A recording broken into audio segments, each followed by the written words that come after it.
biyahe po natin ngayon is pupuntang Patungan Cove sa Maragondon, Cavite. So boundary na siya ng Nasugbu, Batangas. So from Naik po kasi kami nag-start. So from Naik, Cavite hanggang Ternate Terminal, almost 30 minutes. So yun yan, ito yung terminal. And then after 20 to 30 minutes, nandito na kami sa Twin R Resort. So ito yung isa sa mga maliliit na resort dito sa Patungan. So medyo hindi siya kamahalan, kaya okay lang. Makakapamili kayo dito kasi medyo marami siya. So madadaanan yung kaibigang Tani. No, Twin R. Mabilis lang naman siya simula Ternate. Andito na kami sa Queen R Resort. So lakad lang po kami pababa kasi medyo pababa pa siya. Pero hindi naman siya ganun kalalim. May mga steps naman siya. Kaya medyo makikita nyo maaliwala siya. Marami pa siya. Yan ang Queen R dito sa Ternate. Ang bawas ng yung ganyan. Ayun po. So yan, Nasugbu, Pagkalayo lang pala ang pagkalayo ng biyahe. Yun. Medyo may dala lang may tsura naman pala. Sa may mga kubo siya. Parang pagka-video. So ito yung actually itong pinasukan namin na ito. Hindi yan, may mga kubo. Resort, sa kapatid niya ito. Kasi yung resort niya na na-book namin, puno, ginagamit pa. So, ayun, lakas ng alon. So ayan. Yung ganda niya ng Merkulis Santo kasi kami pumunta dito kaya halos wala pang tao. Ayan, medyo marami na siyang tao. Ito yung Patungan Cove. Bakit parang ulan? Ito po yung Patungan Cove.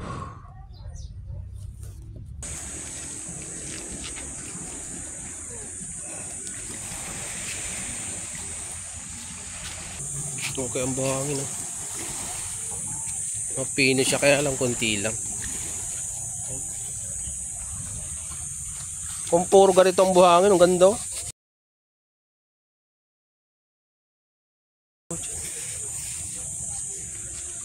Ayan o, walang ganda sana kung may ilaw.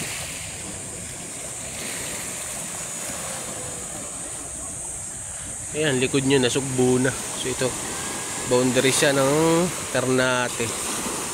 Yun, may magandang cove dun sa likod niya. Kaya lang ginawa ng private.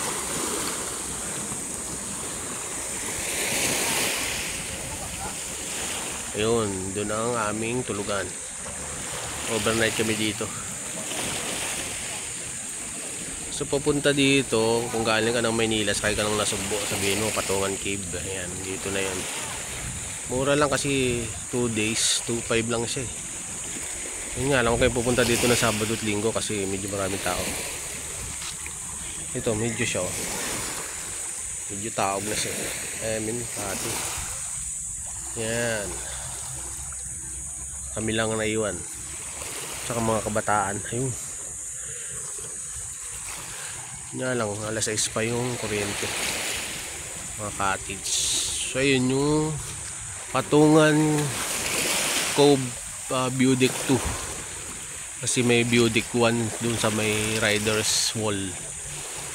So paglampas lang to ng kaibigang Tani. Bundok na siya. Ayan, mga may hotel. Ayun. Ito yung buhangin nyo. Ganda ko.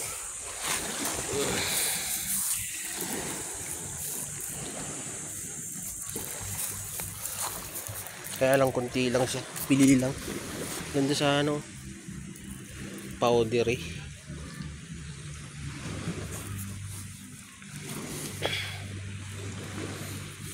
So yung inupahan namin Twin R Resort. So medyo mura siya. Medyo malayo kasi. So from Naik 80 pesos papunta dito. So mga approximately mga 200 pesos pag galing ng PITX siguro. Ayan o, ganda. Himik.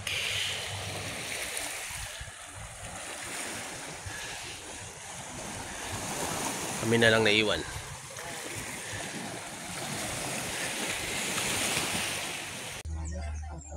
Hindi. Yan o, 5:30. Maliwanag na. Dami na agad tao. Wibis Santo kasi. Ang medyo pangit lang po dito, ang kuryente kasing ginagamit nila is generator. So 6 to 6 lang yung schedule ng kuryente. And then yung signal ng cellphone, nakamatatawagan naman, lalo na yung Globe, pero sa internet, good luck. So kung nandito kayo, makakapag-focus kayo sa paliligo. So kung mahilig kayo sa social media, sa Facebook, sa TikTok, sa Instagram, sa YouTube, so hindi kayo pwede dito kasi totally walang signal ng internet dito. Ayan na, ang linaw ng video. Ang dami ng tao. Bukbang na sila. Double purpose po. Ha? Dami oh. Doon sa kabila, dami.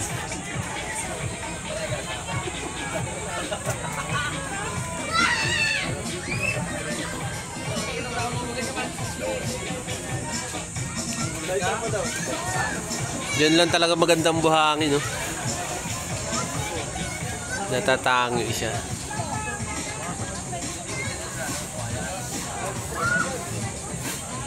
Feeling ko lang tinambak lang yan dyan. Parang siya, yan lang ang buhangin eh. Siguro kinuha lang yan sa ibang lugar, tapos tinambak. O doon dati, doon sa maganda doon, no? Ay, hindi, pero meron din doon sa kabila eh. O natural lang talaga siya. Doon sa dito, meron din doon eh. Bundok.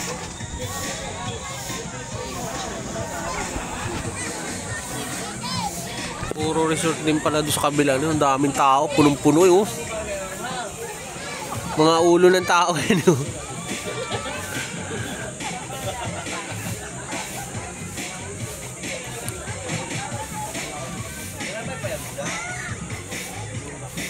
Sabay may taga-tsera pala dito. Layo. Makikisakay na lang tayo. Kasi nung nag-swimming kami, meron taga-dasma.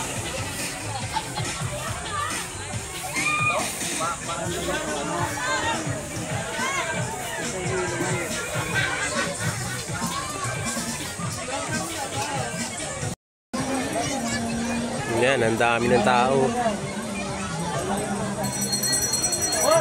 Ito talaga pinakamagandang part talaga, ano? Kasi pa may buhangin talaga siya eh.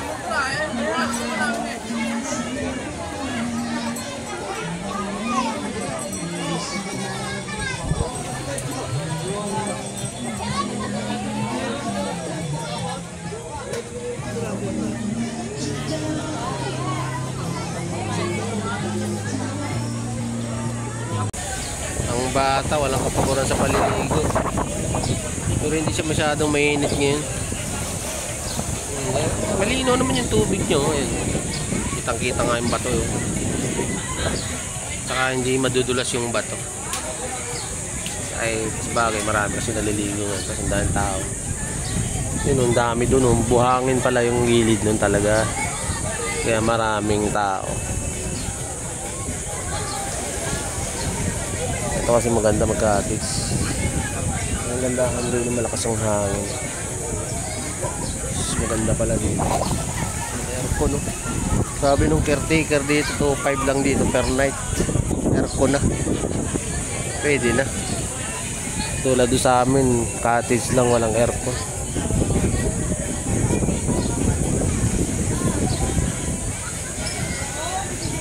Pero 2 days naman yan. Dito kasi 24 hours to 5 lang.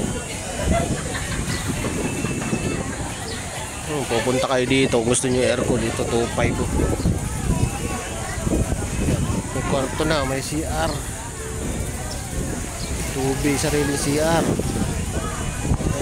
Nakakatakot. Sa liwalas pa. 24 hours to 5. Yun kasi cottage lang, may kwarto nga. Kaya lang ang medyo mainit sa gabi. Kung medyo budget, doon na pwede. Dito naman tulad nito ng mga kwarto. So kahit ilan kayo, basta kasya kayo sa kwarto na yun, bahala ka sa buwan. Ito yung paliguan, parang hindi naman siya exclusive, pero kung dito kayo naka-check-in, yan, dito na kayo maligo. Mas konting tao dito kaysa doon. Sobrang daming tao doon. Mas konti, medyo mas marami lang ng buhangin doon. Pero dito mas malinis.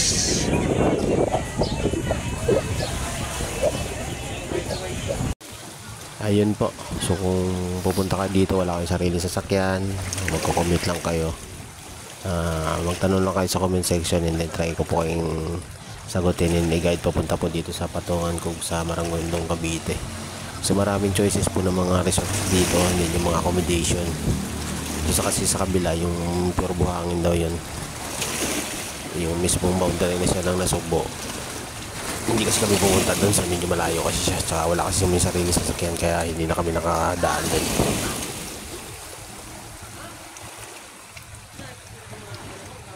Ba't wala kang ilaw?